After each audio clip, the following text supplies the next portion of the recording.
The last 3 years of war have shown no mercy to either side.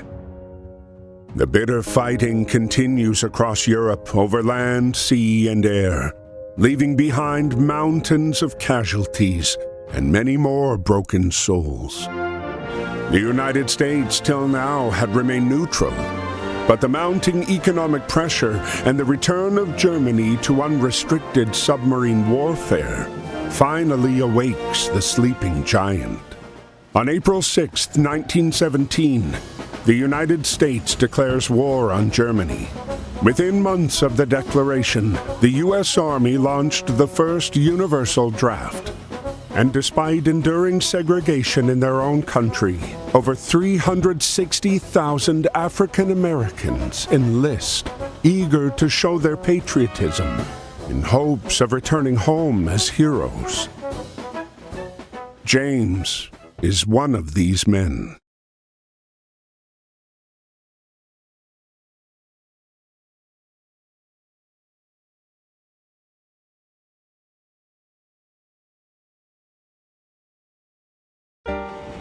Dear Brother James, I hope this letter finds you well and that working at the docks is not too backbreaking. It's good to receive news from you and from home. Keeps my mind off of the war. We wallow in the trenches, in the mud among the rats and the dead bodies, afraid that if we stand tall, we might catch a bullet. But if you take anything from my letter, I want it to be this. Do whatever you can to stay away from this madness.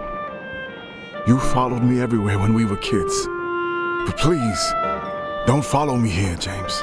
There is nothing here but misery and death. Be safe and stay home. Freddie.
No.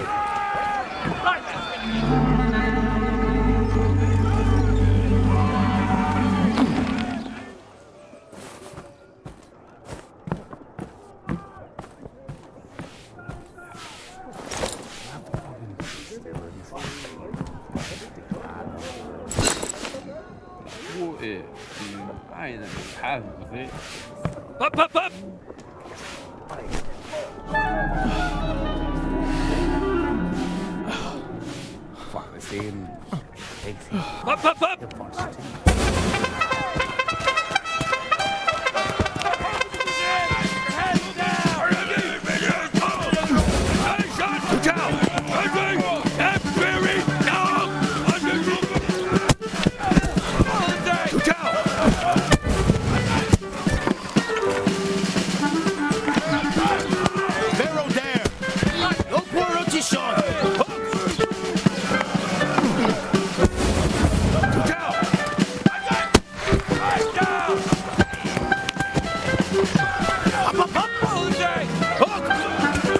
Up, up, up!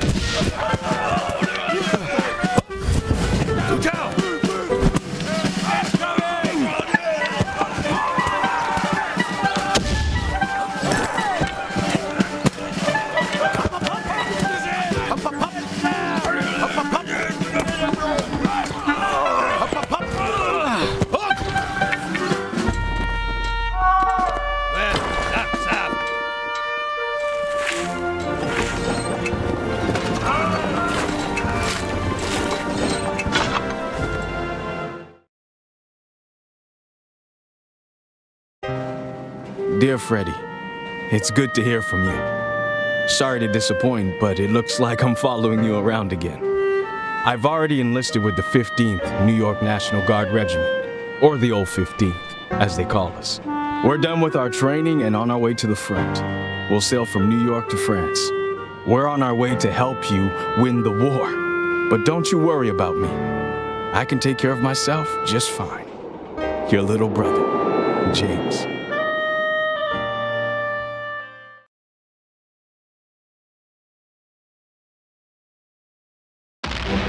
April 9th, 1917, Vimy Ridge. This geographic stronghold, held by the Germans since the early days of the war, remained impenetrable.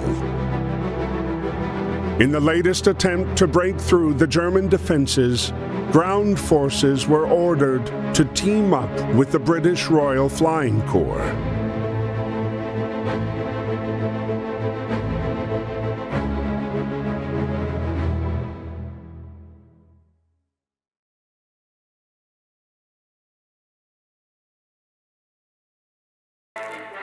Before launching the attack, the soldiers were given a moment to write to their loved ones.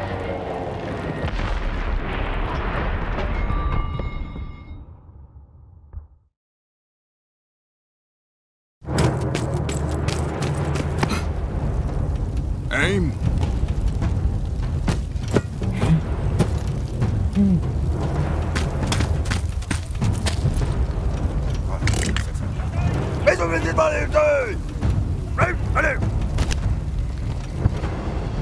Interrupted by George's unconventional landing, Freddie soon learned that his unit was going to take part in the operation and be paired up with the peculiar British pilot, now grounded and without a plane to fly.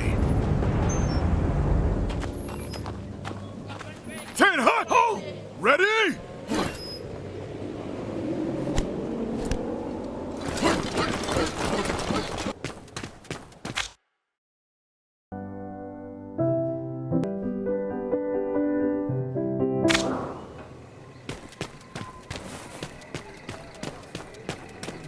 Opzij.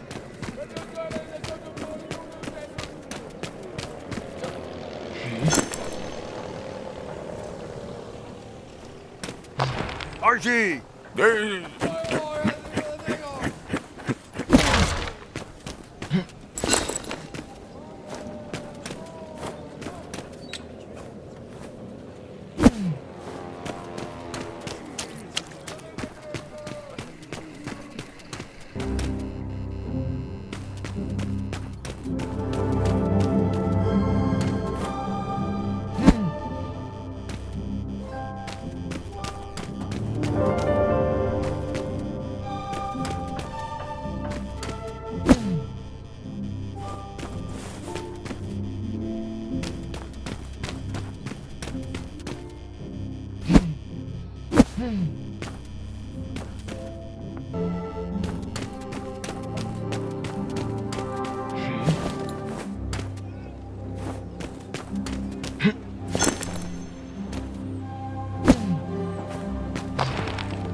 down.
Despite his haphazard flying, George managed to pinpoint the enemy's location.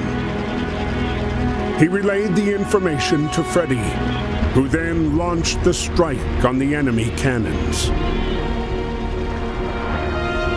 But despite the triumph of reclaiming Vimy Ridge after 3 long years, their victory was marred by the dead bodies strewn across the hillside.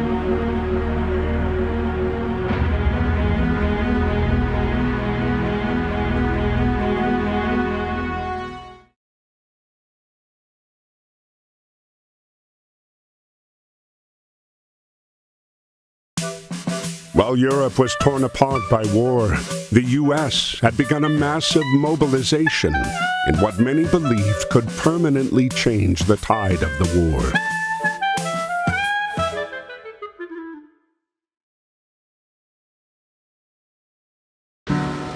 Aboard the USS Pocahontas was a racially segregated unit, the Old 15th, made up almost entirely of African American soldiers.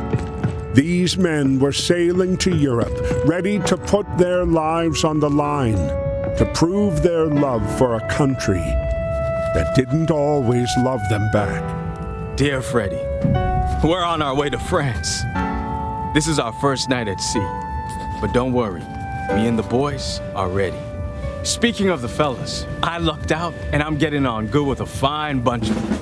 There's Fidgety Lang Edwards, who never puts down his drumsticks. Jack Harris, our medic from Chicago. Joey Brass is from Harlem and plays a mean banjo. And Chef Caldwell is always cooking up stuff for us. We just have to make sure to get served before B.B. Johnson. Great guy, but he can really put it away. Well, I gotta go now. Practice is about to start and there's no jazz band without a clarinet. Stay safe. We'll see each other soon. Your brother, James.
As the Pocahontas continued to cross the Atlantic, their encounter with the German U-boat 155 brought them ever closer to the fight. Entering the battlegrounds of the war, their ship was spotted by Ernst.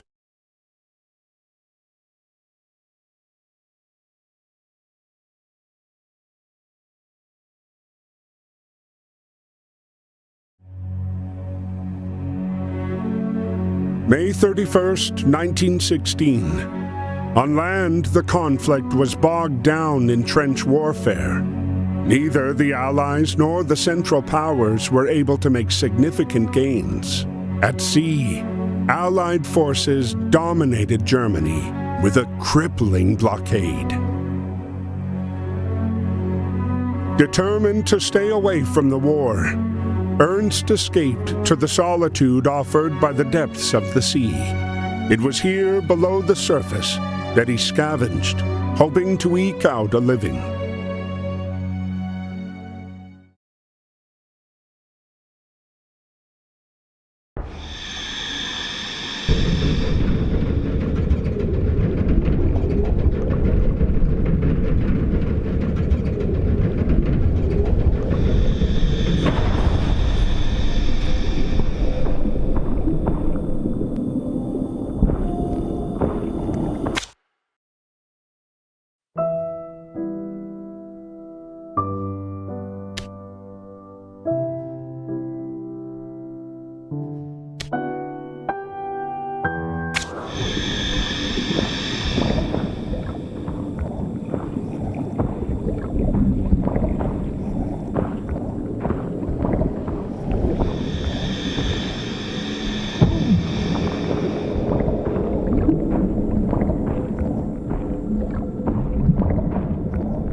As his boat settled on the seabed, Ernst began to come to terms with the war's inevitable, all-consuming power. Defeated and alone, he could feel the Jutland waters' cold embrace tightening around him.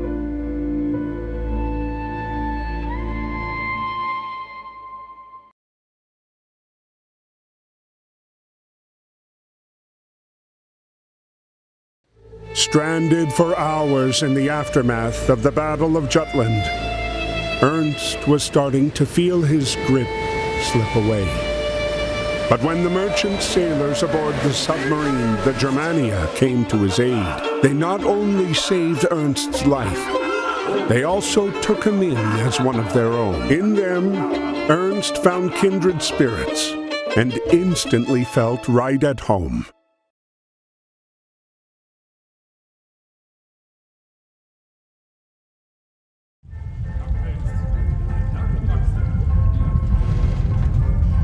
But even at home, you have to carry your weight.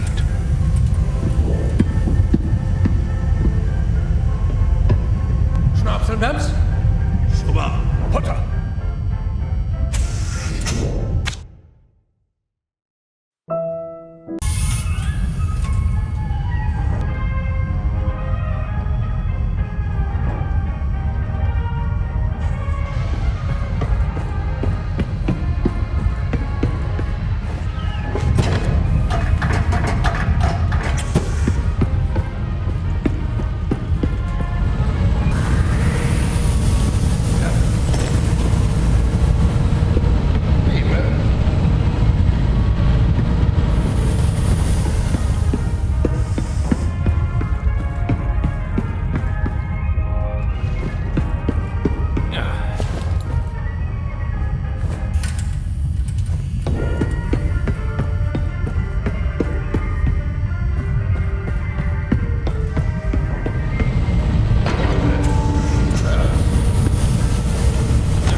Fitted dust.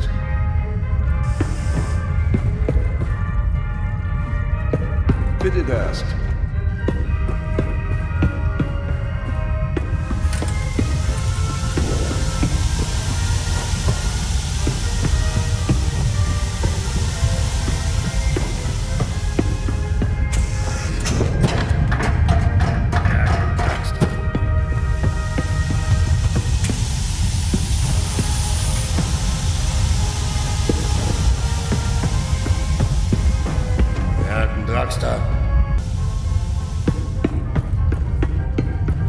Fitted dust.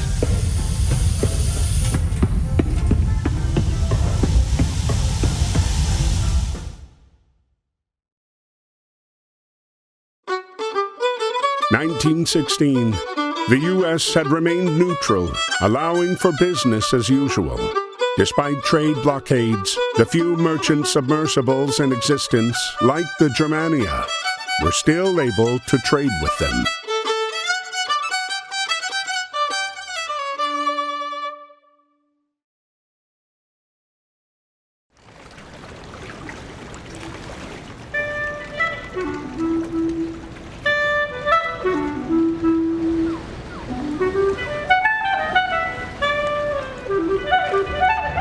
James, who was working the Baltimore docks at the time, was surprised to see the submarine pull into port.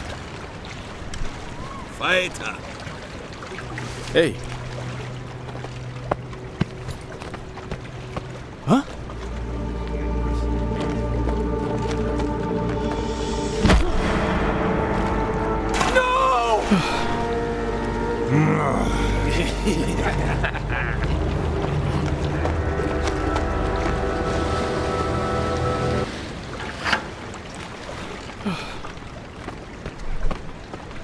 Wait this!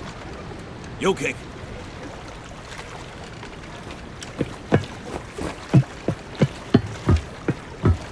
Fitted erst.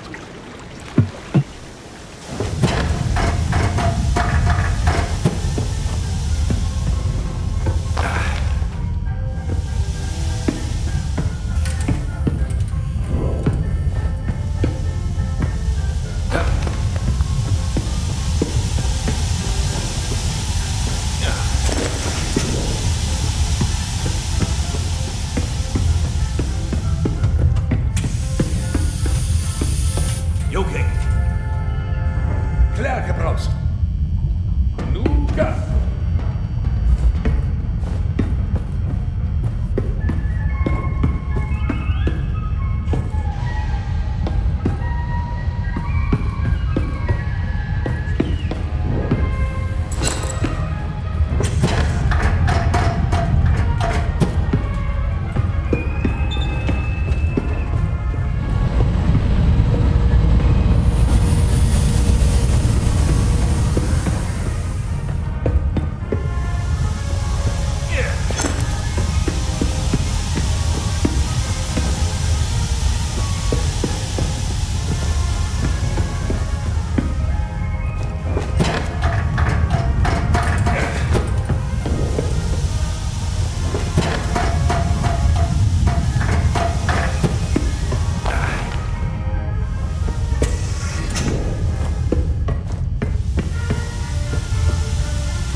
Sag mal gleich.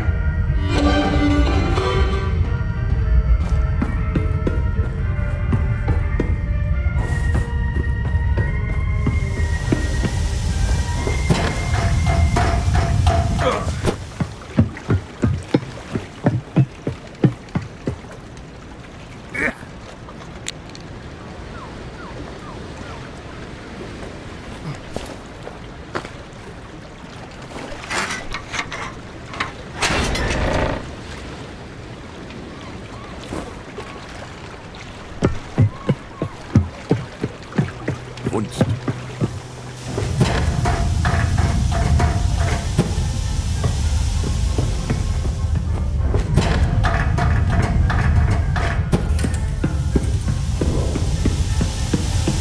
Super. Viertel erst. Nervenraxer.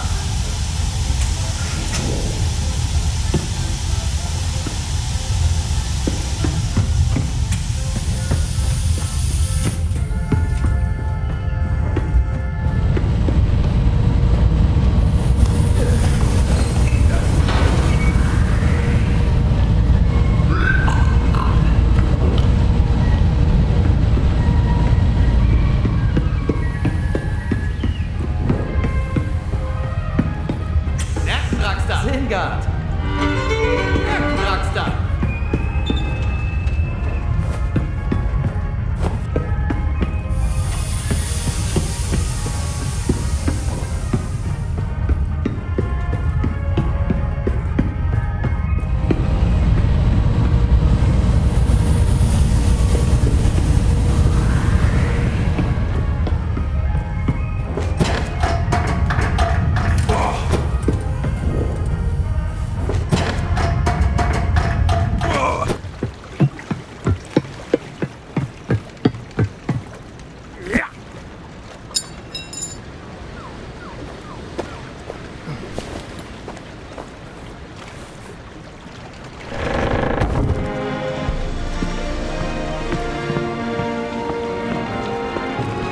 Hi.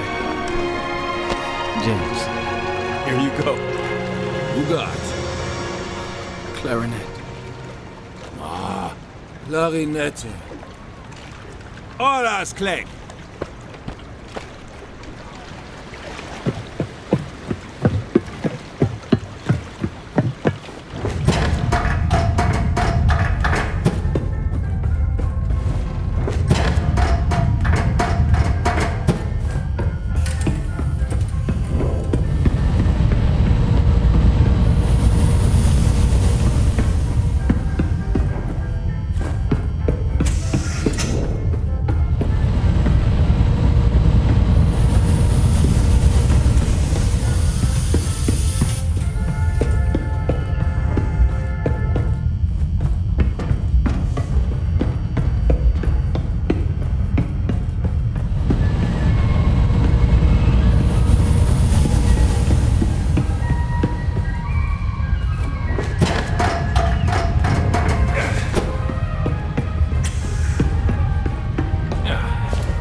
daje muzyka.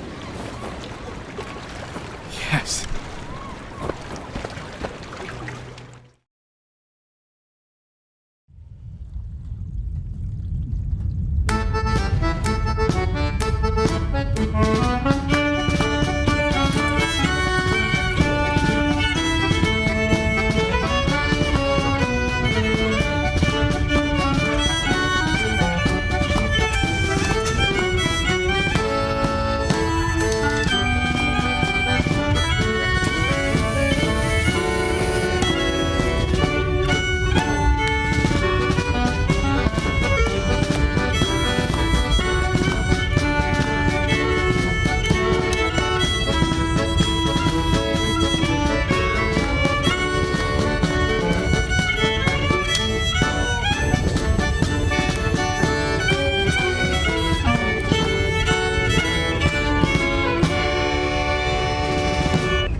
Dear Freddy, I'm glad to hear you're doing good.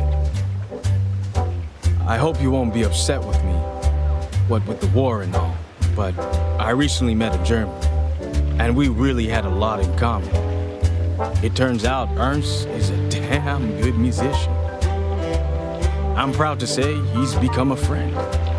We promised each other that when this war is over, me and Ernst will play together again. I intend to keep that promise. Your brother, James.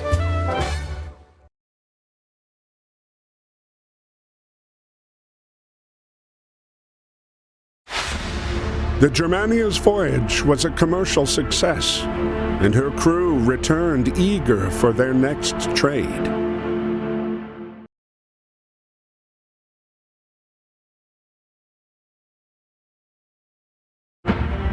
But their triumphant return was interrupted by the German Imperial Navy. As the sole German national aboard, Ernst was conscripted to fight. The submarine, too.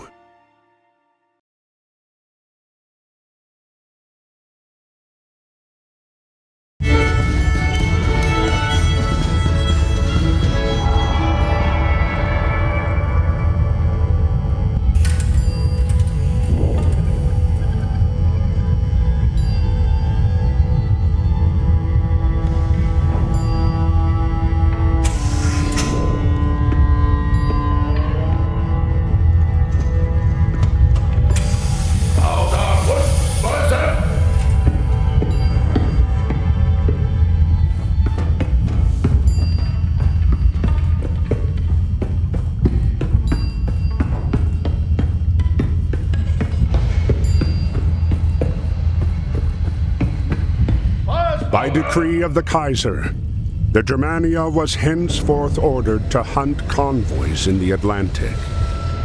Ernst was faced with a grim choice: torpedo the Pocahontas and kill his friend, or disobey a superior's direct order and risk being put to death. He had chosen to save his friend, but knew it would only be a matter of time before he was ordered to kill again.